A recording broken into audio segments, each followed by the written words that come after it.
الحمد لله الحمد لله الذي أمرنا بعبادته وأوجب علينا دوام طاعته ويسر لنا سبل هدايته وأشهد أن لا إله إلا الله وحده لا شريك له بيده الفضل والعطاء والمنة وأشهد أن محمدا عبده ورسوله بعثه الله للعالمين قدوة ورحمة اللهم صل وسلم وبارك عليه وعلى آله وصحبه أولي الفضائل العظيمة والمناقب الجمة ومن تبعهم بإحسان إلى يوم القيامة أما بعد عباد الله أوصيكم ونفسي بتقوى الله عز وجل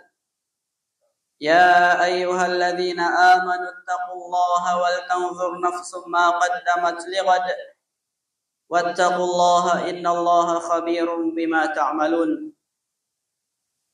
Ang lahat ng papuri at pasasalamat ay natatangi at nauukol lamang sa Allah subhanahu wa ta'ala na nag-uutos sa atin na siya'y dapat sambahin. Inobligan niya sa atin ang patuloy na pagsunod sa Kanya at ginawang madali sa atin ang mga landasin ng Kanyang pagpapala at tagumpay o patnubay. Ako'y sumasaksi na walang ibang Diyos na dapat sambahin maliban na lamang ang Allah subhanahu wa ta'ala. Siya lang mag-isa at wala siyang katambal sa Kanyang pagkapanginoon. Na siyang may tangan o nasa Kanyang palad ang mga biyaya, pagbibigay at pagpapala. At ako rin ay sumasaksi na si Muhammad ay Kanyang alipin at sugo na pinadala ng Allah sa sanlibutan bilang isang halimbawa at awa. Naway ang kapayapaan at pagpapala ay matamo ng huling sugo, 10 ng Kanyang mga pamilya at mga kasamahan. Nayaong sila'y nagtataglay ng dakilang kabutihan at mga kahangahangang pananampalataya. At yaong mga sumusunod sa kanilang kabutihan hanggang sa araw na muling pagkabuhay. Mga alipin ng Allah, pinapayuhan ko po kayo lalo na ang aking sarili na atin pong katakutan ang Allah subhanahu wa ta'ala. Gaya ng Kanyang sinabi, o kayong mga mananampalataya, katakutan ninyo ang Allah at maging maingat kayo sa Kanyang parusa sa pamamagitan ng inyong pagsasagawa ng mga kabutihan at pag-iwas ng anumang Kanyang mga ipinagbabawal.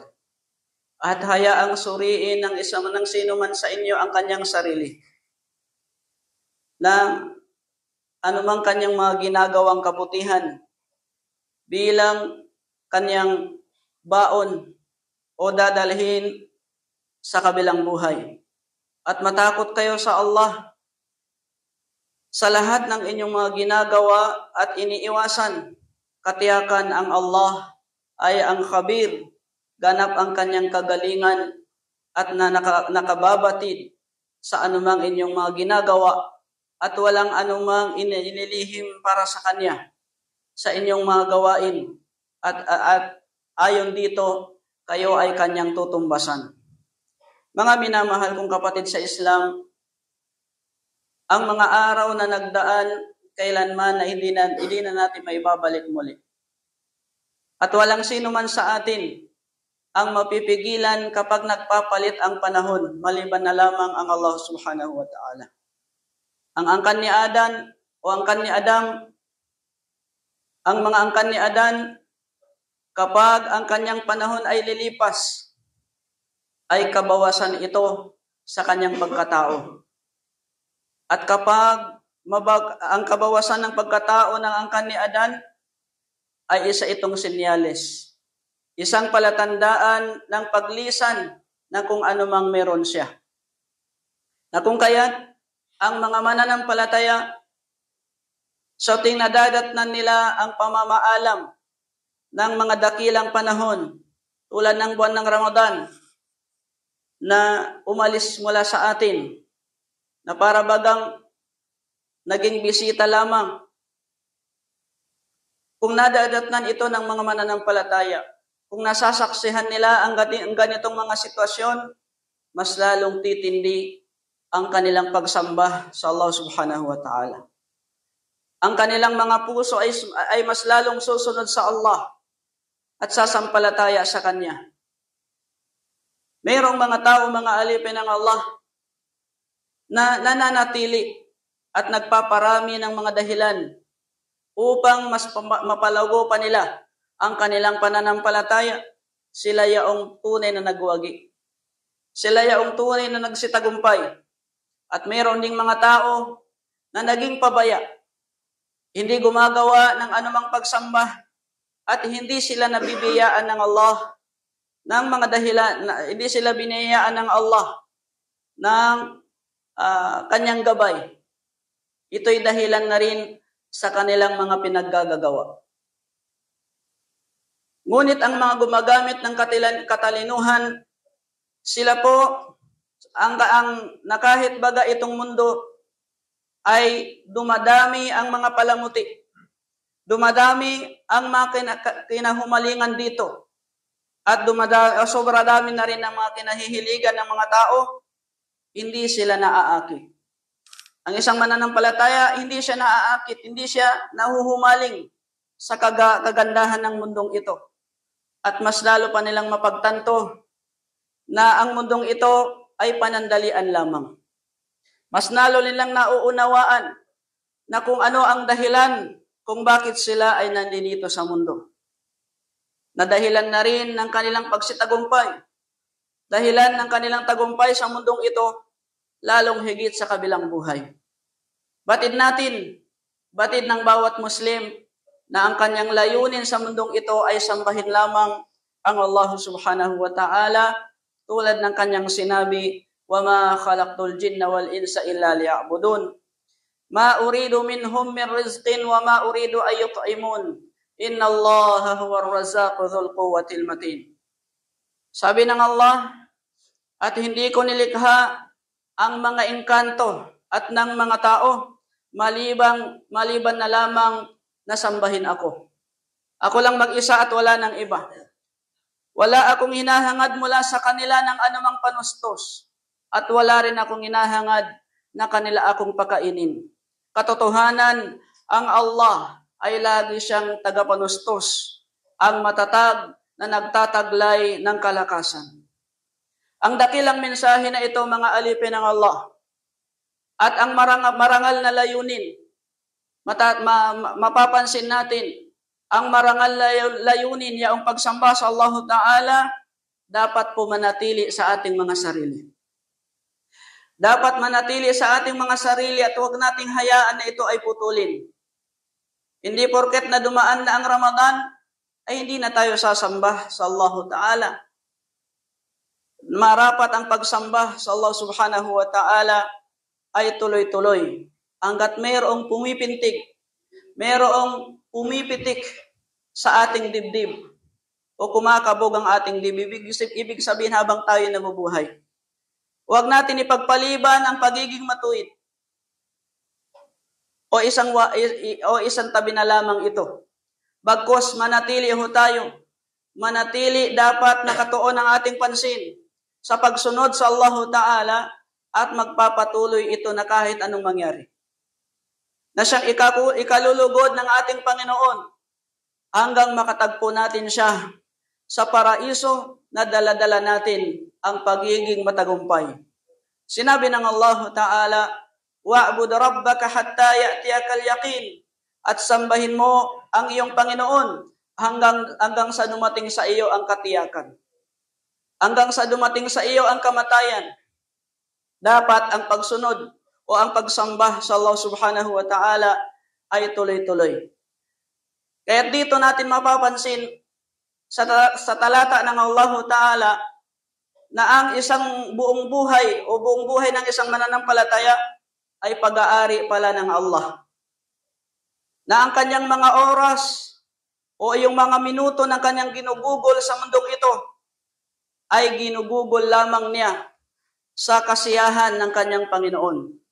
Tulad din ng sinabi ng Allah Ta'ala, "Qul inna salati wa nusuki wa mahyaya wa mamati lillahi rabbil alamin."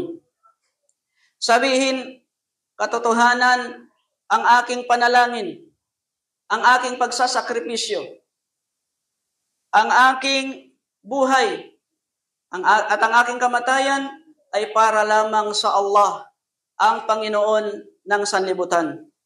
Mga minamahal kong kapatid sa Islam, ang patuloy na pagsunod sa Allah Ta'ala, ito po ay nagdudulot ng kasiyahan. Dito natin makakamtan ang tamis ng pananampalataya. Dito natin mararamdaman ang kaligayahan at ganon din ang kagalakan.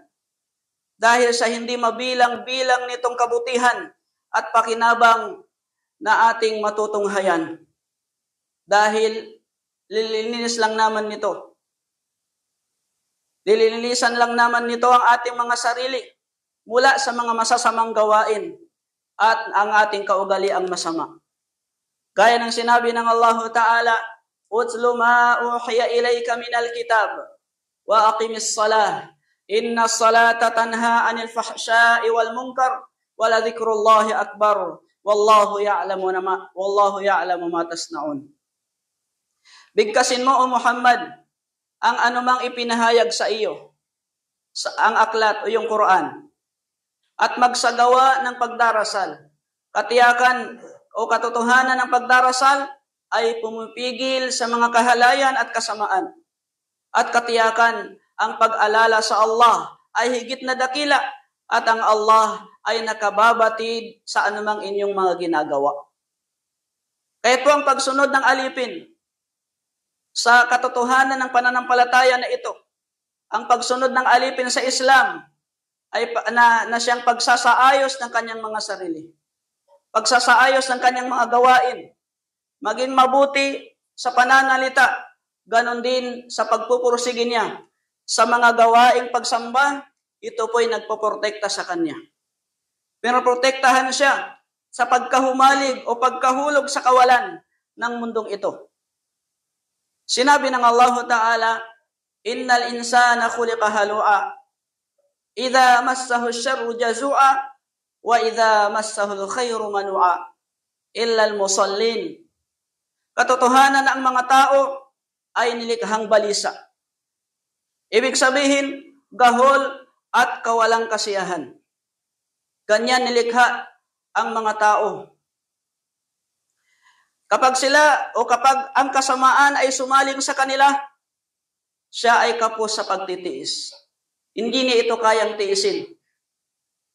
At kapag ang kabutihan naman ay dumating sa kanya, siya ay lubhang sakim. Maliban sa mga taimtim na nagdarasal. Ibig sabihin, ang makapagpipigil lamang po ng nilikha sa atin ng Allah Ta'ala bilang isang sakim sa kabutihan at hindi makapagtiis sa anumang nadadatnan niyang kasamaan o problema ay ang pagdarasal lamang. Yan po ang makakapagpigil sa anumang pinangyayari sa atin na mga masasama sa mundong ito. Ang palagian pong pagsunod sa Allah Ta'ala ay nagbibigay pa sa mga mananampalataya ng sigla at kagalakan sa kanilang mga puso. Kaya't hindi ho siya makakadama ng kawalang pag-asa o di kaya pagkabigo sa mundong ito. Bagkos, ito pa ay magiging dahilan upang maitaboy, upang maialis ang anumang mga problema sa oras ng kagipitan. Sabi ng Nabi sallallahu alaihi wasallam, "Ta'arraf ila Allah fi ar-raqa, ya'rifka fi shiddah." Ang propeta sallallahu alaihi wasallam ay nagsabi, kilalanin ang Allah sa oras ng kasaganaan, sa oras ng kaluwagan at makikilala ka niya sa oras ng kagipitan. Wa qala sallallahu alaihi wasallam, man sarrahu an yastajiba Allahu lahu an yastajiba Allahu ta'ala lahu inda syada'id wal qurb falyukthirid du'a fi raha. At siya pa'y nagsabi sallallahu alaihi wasallam, sino man ang nais niyang tugunan ng Allah sa oras ng kanyang kahirapan o kagipitan, marapat na siya'y madalas. Palagian siyang dapat manalangin sa panahon ng kasaganaan. Habang wala pa pong tayong problema, dapat madalas tayong sumasamba palagi sa Allah Ta'ala. Dahil ang pagiging madalas na pagsusumamo ng isang alipin sa panahon ng kasaganaan, ito po ay palatandaan o nagpapahiwatig ng kanyang katapatan sa kanyang Panginoon. Palaging nakakaalala sa kanya ng katapatan sa kanyang kasaganaan, sa oras ng kanyang kaluwagan, tulad ng kanyang pag-alala sa oras ng kanyang kapighatian o kagipitan. Siya ay humihingi sa Allah ng kanyang gabay. Palagian siyang humihingi ng gabay, tulad ng ating mga sinasabi sa oras ng ating pagsasala. At walang duda, ito po ang ating panalangin. Ihdinas siratal mustaqim. Ya Allah, gabayan niyo po kami sa tamang landas. At mayroon pong mga tao sa oras lamang ng kagipitan na alala nila ang Allah Ta'ala. Pero sa kasaganaan, sila po'y sumusuway. Sila yung mga taong alipin ng kanilang sarili. Ang kanilang relihiyon sa sasakyan pandagat. Sila ay nananawagan sa Allah at tapat sa kanyang relihiyon. Ngunit kapag sila ay iniahon o idaong ng Allah sa lupa, sila ay baho ta'ala, wadhkur rabbaka fi nafsika tadarru'a wa khufyah wa khifah wa duna al-jahri min al-qawli bil ghuduwi wal asal wa la takum min al-ghafilin. At alalahanin mo ang iyong Panginoon sa iyong sarili ng buong pagpapakumbaba at takot sa Kanya, na hindi nakikitaan ng mga magagaspang na mga pananalita sa oras ng umaga at sa oras ng gabi, at huwag makibilang sa mga nakakalimot sa Kanya. Mga minamahal kong kapatid sa Islam, isa pong pinakamabisang epekto ng pagsunod sa Allah Ta'ala at Kanyang kahalagahan ay upang makamit natin po ang pagmamahal ng Allah Ta'ala na siyang inahangan ng bawat isa sa atin, at ang pinakamataas na kalagayan sa mundong ito ay yaong pinakamamahal ng Allah Subhanahu wa Ta'ala. At ang palatandaan po, kapag ikaw ay minamahal ng Allah, ang lahat ng buong katawan ng isang alipin na ito, maging ang kanyang mga paningin at buo niyang katawan, ito po ay pangangalagaan ng Allah Subhanahu wa Ta'ala. Gaya ng sinabi ng Allah Ta'ala sa Hadithul Quds, وَمَا تَقَرَّبَ إِلَيَّ عَبْدِي بِشَيْءٍ أَحَبَّ إِلَيْهَ مِمَّا افْتَرَضْتُهُ عَلَيْهِ وَمَا يَزَالُ عَبْدِي يَتَقَرَّبُ إِلَيَّ بِالنَّوَافِلِ حَتَّى أُحِبَّهُ فَإِذَا أَحْبَبْتُهُ كُنْتُ سَمْعَهُ الَّذِي يَسْمَعُ بِهِ وَبَصَرَهُ الَّذِي يُبْصِرُ بِهِ وَيَدَهُ الَّتِي يُبْطِشُ بِهَا وَرِجْلَهُ الَّتِي يَمْشِي بِهَا وَإِنْ سَأَلَنِي لَأُعْطِيَنَّهُ وَلَئِنِ اسْتَعَاذَنِي لَأُعِيذَنَّهُ. Wala nang pinakamamahal sa akin na inilalapit ng aking alipin maliban sa mga inobliga ko sa Kanya. Mag-umpisa po tayo sa inobliga ng Allah. Kung nais natin ay mapamahal tayo ng Allah, umpisahan po natin sa mga obligado. Gaya ng pagdaras, pagsasala ng 5 beses, pag-aayuno sa buwan ng Ramadan, at iba pang mga inobliga ng Allah. Kung ginagawa ito natin palagi, palatandaan niya ng pagmamahal ng Allah. At walang humpay ang aking alipin sa paggawa ng sunnah. At sinasabayan na ng sunnah ang mga gawaing pagsunod sa Allah hanggang sa mamahalin ko siya. Yun ang pangako ng Allah Ta'ala.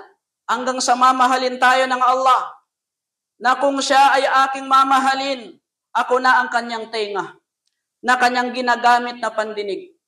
Ako na ang kanyang mata, na gamit sa paningin. Ako na rin ang kanyang kamay na pinanghahawak, ang kanyang paa na pinanlalakad, na kung siya ay hihiling sa akin, akin itong tutugunan, at kung siya ay magpapakupkup sa akin siyang pangangalagaan. Ganyan po ang pagsunod sa Allah Ta'ala. Kapag ang isang alipin ay palagi ang nagsusumamo sa Allah, hanggang sa ang Allah, ang Allahu an, qala liyan Nabi sallallahu alaihi wasallam, sal, faqultu as'aluka murafaqaka fil jannah. Faqala, aw ghayru dhalik, faqultu huwa dhak. Qal, fa'inni ala nafsik bikathratis sujud. Mula kay Rabi'ah ibn Ka'b al-Aslami radiyallahu anhu, siya ay nakapagsabi, sinabi ng Nabi sallallahu alaihi wasallam sa akin, humiling ka. Ang sabi ko, inihiling ko sa iyo na makasama ka sa paraiso. Siya ay nagsabi, mayroon pa bang iba? At sabi ko, wala na po, yun lang. Sabi niya, ipangako mo sa akin. O sabi ng Nabi sallallahu alaihi wasallam, ipangako mo sa akin, ya Rabi'ah, na paramihin mo ang pagsusujud. O paramihin mo ang pagsamba sa Allah Ta'ala. Paramihin mo ang pagsasala. Kasi wala naman, maliban sa pagsasala ng sujud at tilawa sa Quran, ang karamihan sa pagsusujud natin ay makikita po natin sa pagsasala. Na kung kaya't paramihin po natin ang pagsasala. Palagi tayo nagsasala. Ito po ay palatandaan na makasama natin daw ang Nabi sallallahu alaihi wasallam pagdating ng araw ng pagkabuhay na magmuli. Mga alipin ng Allah, isa pa sa mga epekto na palagi ang patuloy na pagsamba sa Allah Ta'ala ay yaong pagtatala ng Allah. Ay isusulat niya ito na kabutihan sa atin na kahit baga hindi natin nagawa. Na kahit hindi natin nagawa ang pagsamba na ito, itatala pa rin ng Allah na kabutihan para sa atin sa kadahilanan na magkaroon tayo ng sakit, pagkalimot, pagkatulog, o di kaya pagkapagod. Gaya ng sinabi ng Nabi sallallahu alaihi wasallam, "Idza marida al-'abdu aw safara, kutiba lahu mithlu ma kana ya'malu muqiman sahiha." Kung ang isang alipin ay nagkasakit o naglalakbay, ang kabutihan na palagian ng ginagawa ay itatala pa rin ito para sa kanya na kanyang ginagawang kabutihan. Habang siya ay tulad ng siya ay ginagawa niya ito palagi noong siya ay nananatili sa bayan o hindi naglalakbay o yaong malusog pa siya, wala pa siyang sakit. Dahil na rin ang sinabi ng Nabi sallallahu alaihi wasallam, "Ma min imri'in takunu lahu salatun bilaylin yaghlubuhu 'alayha nawmun illa kutiba lahu ajru salatih wa kana nawmuhu 'alayhi sadaqah." Walang sino mang nagdarasal sa gabi kung siya ay nakatulog sa panahong ito o hindi siya nakapagdasal na palagian niyang ginagawa, ngunit ang gantimpala ng kanyang panalangin ay itatala pa rin sa kanya. Isusulat pa rin ng Allah na para bagang siya ay nagsala. At ang kanyang pagtulog ay magiging kawang gawa para sa kanya. Aqulu qawli hadha wa astaghfirullah al-azim li wa lakum wa li sa'iril muslimin min kulli dhanbin fastaghfiruhu innahu huwal ghafurur rahim.